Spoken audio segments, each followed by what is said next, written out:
One of the things I've been talking about in my videos while I'm training for the Goodwater Marathon is the fact that this side here has been chafing, kind of up against my neck area.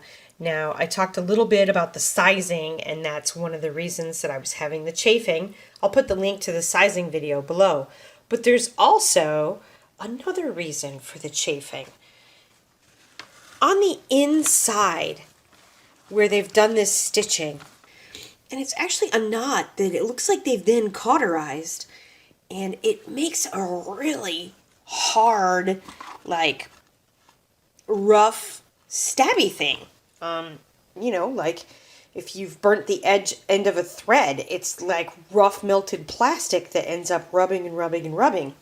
So what I've done for these is I've taken a nail file and actually filed them until they're soft. Is one thing I've done to deal with them. I did that to all the ones over here where they were causing me some problems. I am concerned that that may indeed compromise the stitching, but I haven't had any problems yet. The other thing I do is on this one in particular, I do put KT tape, the Pro KT tape right along here so that it can slide on my neck nicely without any problems. But those little nubs are the worst. Every one of these blue stitches kind of has that. Now, some of them are more aggressive than others. I have not exactly done every single set on the entire vest. So some of them, if they're in more sensitive areas than others, will be a little bit more obnoxious on your body than others. So like this one. This one's on the bottom, near the bottom clasp on the inside for the vest. Doesn't bother me at all. This one up here on my neck and shoulders, you bet your butt it bothers me. So that is one of the things I had to do to my vest to kind of make it so that it was usable. Another thing you can see is in some of my previous videos, you can see the straps for this clasp have just been like really long and bouncing all over the place. In the RaidLight Revolutiv 24L V2, these, because these are the roll top, those actually clasp to each other. I'll get a little video clip to show you that.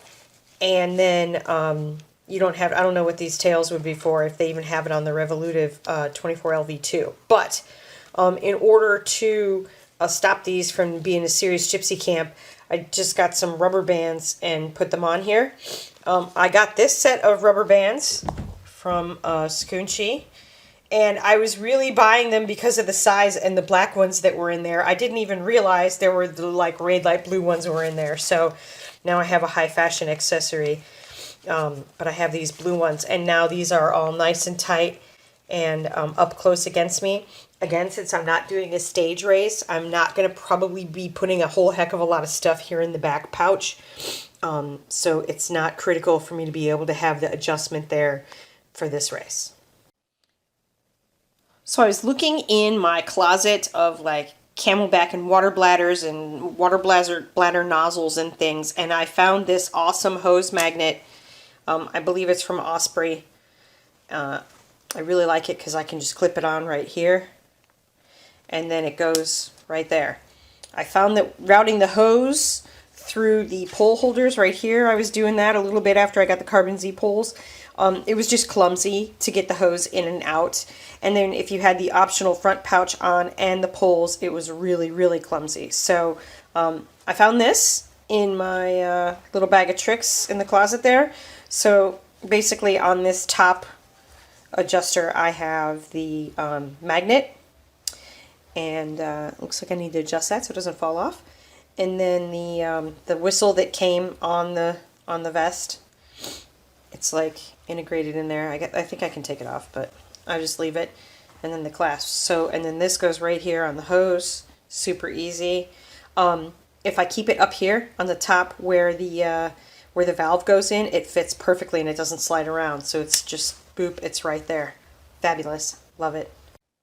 One of the times I was out with the optional front pouch, I realized that these zippers on the optional front pouch here did not have pull tabs, and I had gloves on, and that made it really hard to open them. So I happen to have a bag of pull tabs that I bought for some that broke on a backpack I had, And so I have put 2 pull tabs here on my optional front pouch zippers, making them way easier to open and close. And speaking of the optional front pouch, I was having a hard time finding a bottle that would fit in here and stay while I was running and on the move and such. And I have tested this Nathan water bottle one time, and it stayed pretty good. Actually, I've tested it 2 times, and it's staying pretty good, but I have not yet put anything in the Nathan water bottle to know if that's actually going to be a good option or not. I'm not sure when I'll figure that out, because I don't think it's important for this particular race, but that might be something to know for some of our summer races where, you know, it's going to be really hot and we need some more water. So I'll put the specs on this Nathan water bottle in there. So just to give you an idea of something that does fit pretty snug in the that kind of like quick release bottle part of the optional front pouch.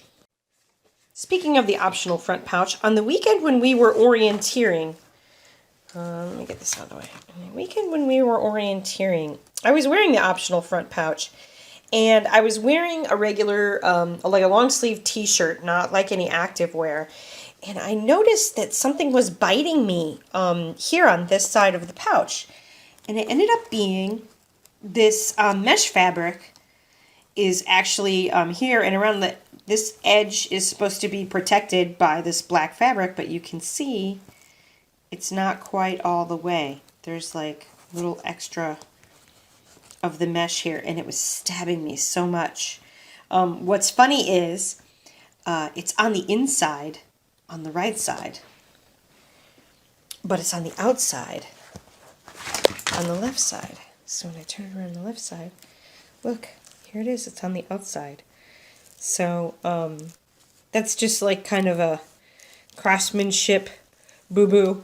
But I thought it was funny that it was on the inside on the one side and on the outside on the other side. And I probably would have never noticed it on the outside. Or maybe I would have noticed it like later. But the only reason I noticed it over here is because that's on the inside. So I'm going to take some scissors or an X-Acto knife or something to this and just clean that up a little bit on both sides so that I don't have this stabbing on the side here. Okay, I've showed you 2 kinds of poles while we've been filming these videos. I originally started with these. These are just some black diamond like trail trekking poles with the additional duct tape on here. I'll talk about that in a second. And then these are some carbon Z poles. These are actually my husband's poles, but the carbon Z poles are way better. The reason for the optional duct tape is you never know when you're going to need duct tape. We did an adventure race a couple years in a row where just making sure you had some duct tape was good. For me right now, I've been using a couple of pieces of KT tape in my blister kit here. I got the blister kit. We throw a couple pieces of KT tape in there, some tape we got from Iron Man or whatever. So I usually am carrying KT tape, but for the adventure race we wanted to make sure that we always had duct tape. So wrap it around a pencil, or I put it on my poles. I'm probably not going to put it on my carbon Z poles, so I might find somewhere else to put it, but duct tape is sometimes handy to have. But for this race we're probably not going to need anything like that, so I'm just going to make sure that I have my handy dandy trusty blister kit that has a couple of pieces of KT tape in there that I could use in case I need to put something together real quick during the race.